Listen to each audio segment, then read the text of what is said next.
Greetings, everybody. Welcome to another day, another video from Jenna, Rainey. I just painted this flower. I'll slightly lift it. It's still drying. She's light, she's tender, she's fluffy. I used the Velvet Touch Blooms brush. It's a size 12 filbert.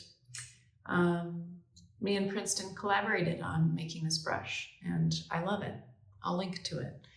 Anyway, so just got my creative time in. Not that there's like no creativity throughout the day unless you're sitting down and painting or playing music or writing poetry.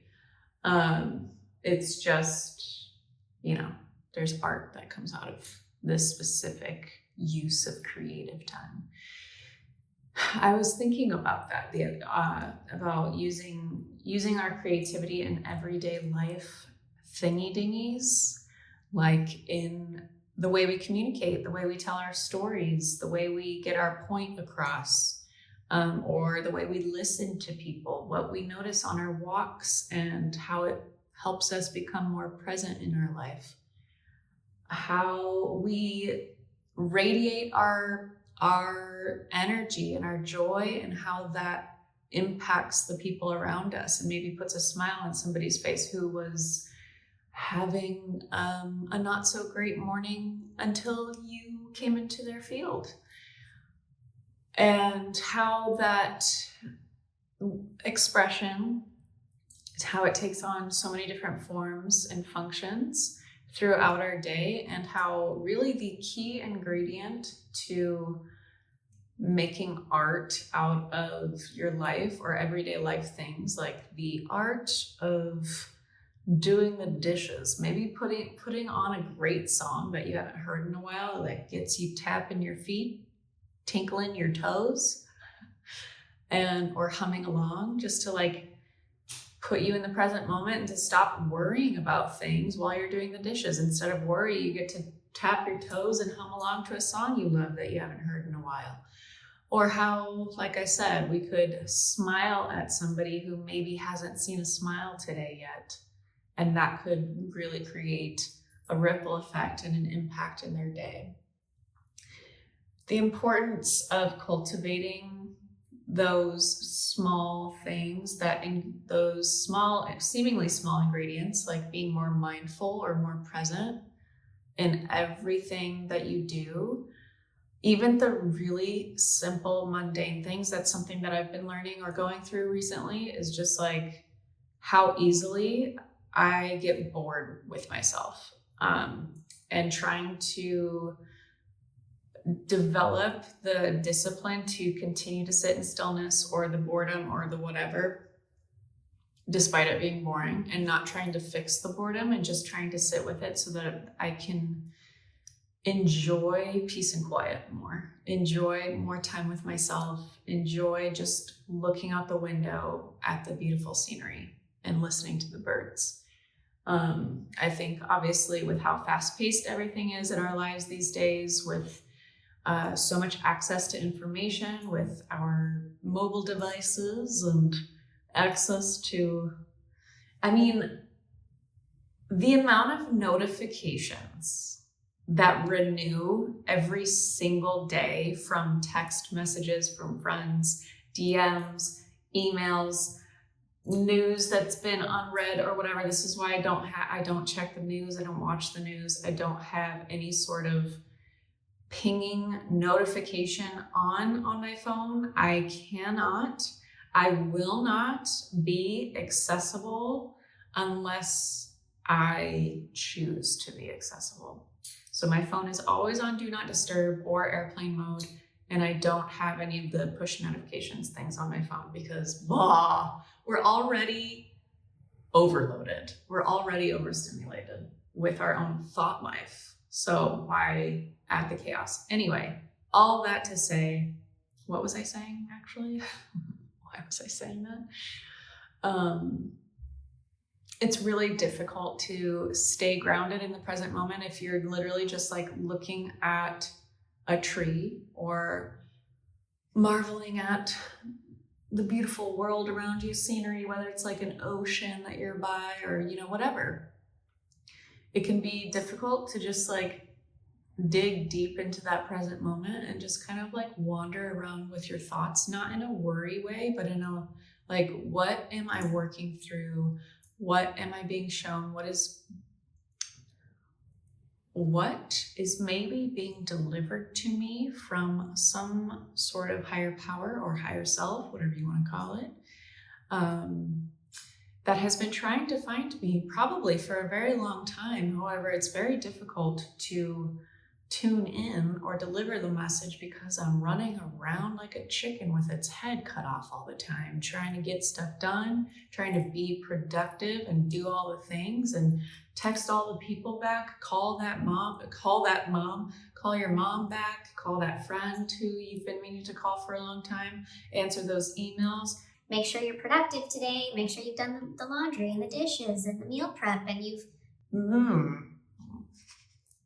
You know, sometimes we just need to like turn off all the doing and just be.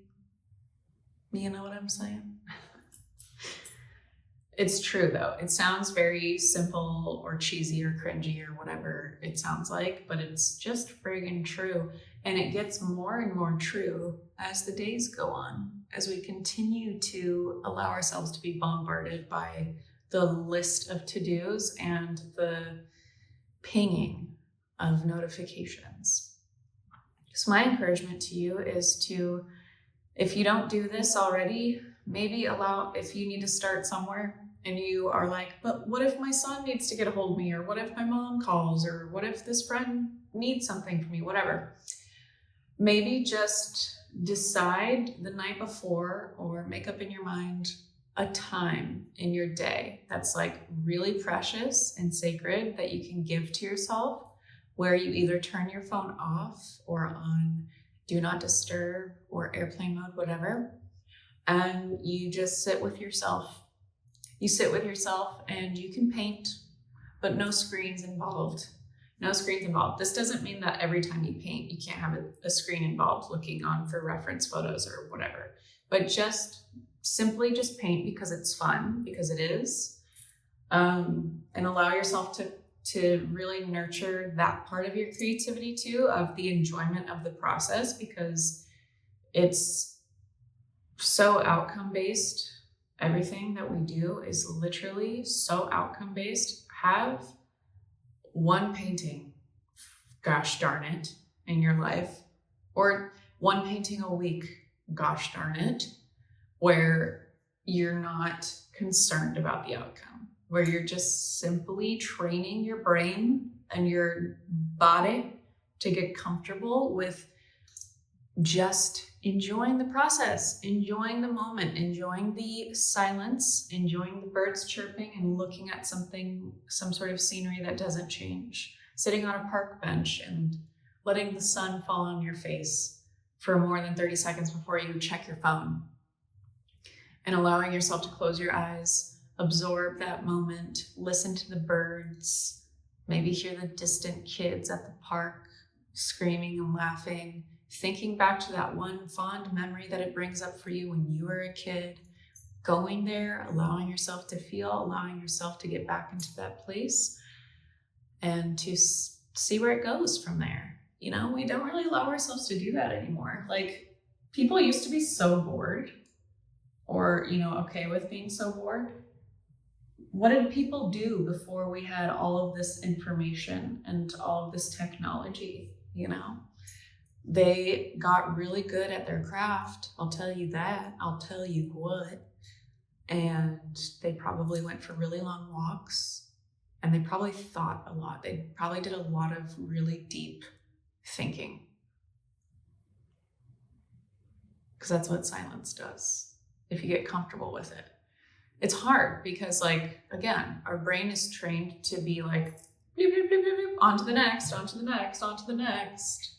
So when people tell me I can't meditate or being by myself is so awkward, what do I do?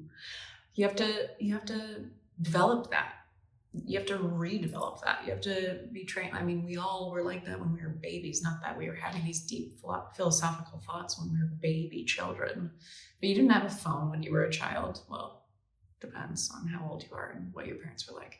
But you didn't have a phone when you were a baby child. I grew up without TV until I was in high school. We didn't get a computer until I left the house when I was in college. My parents didn't get a computer in the house. I got a phone when I was 18, and it was a flip phone, a Razor, flippy dippy. So, what did you do? How did you fill the time? What did you think about? What did you like doing? What lit you up? Come back to that, get comfortable with those boring times again. That's going to help train and develop the muscle of trusting the process in your creative practices. So that's all I'm going to share for today. Keep it short and sweet. Happy painting. Go out there, be creative. Smile, brighten somebody's day. Put that stroke of brightness in your community by walking around with confidence and exuding your joy. If you have it, if you don't have it, that's okay too. Life ebbs and flows. Do what you gotta do to tap into that part of yourself, to feel and to express, and to then exude the beautiful energy that makes you up, that you make up, that is within you. Anyway, gonna go now.